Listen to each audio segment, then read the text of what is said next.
Hey guys, it's Stephanie, and today I'm going to be showing you how to make bone broth. There are so many amazing health benefits to bone broth, and instead of going into all that right now, I'm just going to show you how to make it.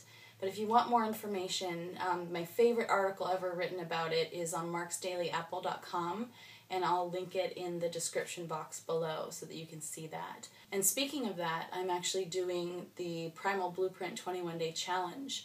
And one of my commitments while on that challenge is to drink 1 cup of bone broth a day. So I thought that I would do a bone broth recipe for you guys.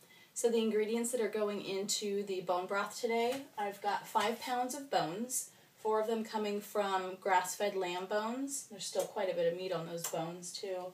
And then 1 pound from a chicken that I roasted yesterday. And sometimes I like to blend the 2 bones in a bone broth because I love the flavor that chicken adds to a broth. 8 celery stalks, 8 carrots, 2 large onions, all roughly chopped, 1 bunch of parsley, a few sprigs of fresh thyme, 2 bay leaves, 4 cloves of garlic, 2 tablespoons of peppercorn, 1 cup of acidic red wine. You can also use apple cider vinegar, maybe a half a cup of that. And that's to provide something acidic. It helps to leach the calcium and other minerals from the bones. Really high quality, recently pressed extra virgin olive oil. The more recently it was pressed, the fresher it is and the higher the smoke point is. So you can actually use fresh olive oil to cook up to at least 425 degrees Fahrenheit. And then some sea salt. Actually, I have Himalayan pink salt. So those are all the ingredients, and let's get started. So the first thing that you're going to want to do is preheat your oven to 350 degrees. These bones I'm not going to do anything with right now because they've already been cooked, but I like to roast the bones in the oven for about an hour total, just to help them caramelize and get the good flavors out of them.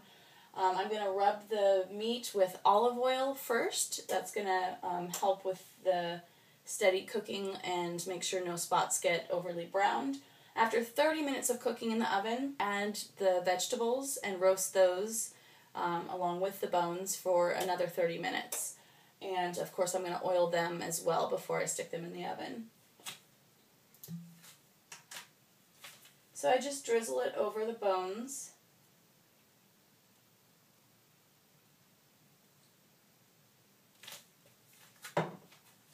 And then, of course, use your hands to make sure the oil gets evenly distributed. And I like these particular bones. I get them from my lamb guy at our local farmer's market. They're cut in half. You can see that marrow exposed there, and that really ensures that you're going to get all the good stuff from the bones into your bone broth. And actually, these ones are a little bit more expensive, but he does sell the bottom part of lamb legs for $1 a pound. So if you're wondering where to get bones for bone broth, one good place is a farmer's market or your local butcher.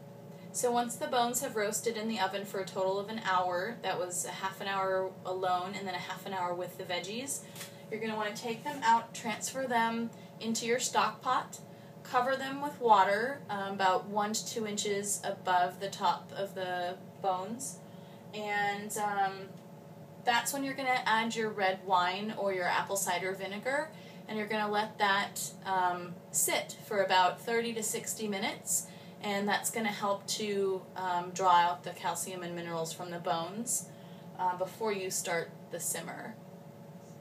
Once the bones and veggies are done soaking in the water and the wine or apple cider vinegar, then you can turn on the heat. You can start it on high, but make sure that you're watching and stirring because you don't ever want it to actually boil. When it gets to the point where it's just below a boil, where it's just starting to simmer, that's when you want to turn the heat down to low, and you want to have that nice, steady, little bubbly simmer for anywhere from 12 to 24 hours. And we're not going to be adding the rest of the ingredients until tomorrow. We're going to simmer this for 12 to 24 hours, stirring whenever you can. Sometimes there's a little film that develops on the top of it. Just go ahead and scoop that off. Some people think that adds a little bit of a bitter taste to the broth. Leave it uncovered, and when you're about half an hour to 2 hours away from the broth being complete, that's when we're going to add the rest of the ingredients, and we're going to let them simmer with the bones and the veggies for anywhere from 30 minutes to 2 hours, but no longer than that. I usually do it maybe about an hour. Okay guys, it's been about 18 hours since we started the simmer on the bone broth, and now we're going to add the remaining ingredients and simmer it for about an hour longer. So I've just got everything on the cutting board here, and I'm just going to dump it in. So that was the parsley, the bay leaves, the thyme, the peppercorns, and the garlic cloves. And I'm actually going to wait to salt it. I usually do that towards the end.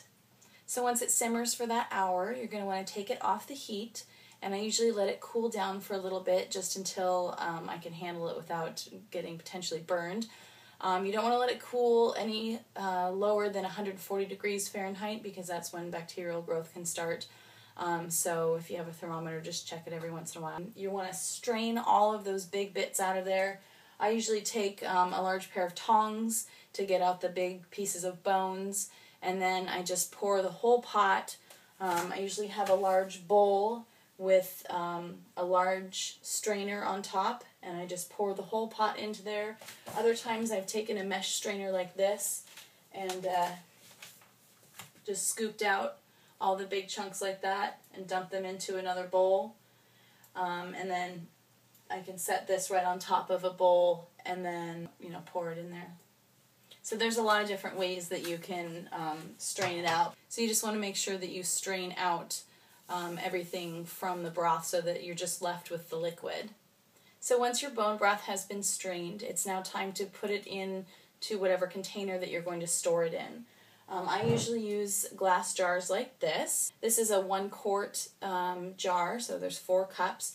And I actually, with this recipe that we did today, I got 5.5 quarts of bone broth. So that's quite a substantial amount. So you could always have the recipe if this is going to be too much for you. But the great thing about it is that you can freeze the bone broth. Just make sure that you leave some room at the top for the expansion of the bone broth as it freezes. So yeah, just put them into the containers. Put them in the fridge first to cool down all the way before you transfer it to the freezer. You'll notice, I don't know if you can see here, starting to be a layer of fat on the top. Now sometimes I get a lot of fat rendered there, and I'll actually scoop it off and put it into another container and save it for cooking. But if it's just a little bit, it actually kind of seals it off there and creates a protective layer for the bone broth underneath. So you can leave it on there if you want. I hope that you guys try this recipe. It's really amazing and it's super tasty. It's really good for you. Make sure to check out my website, primalpraxis.com. I'll have the full recipe and instructions up on there. And also check out marksdailyapple.com for more information about the Primal Blueprint 21-Day Challenge or anything else paleo or primal living that you would be interested in. It's all there. So thanks guys.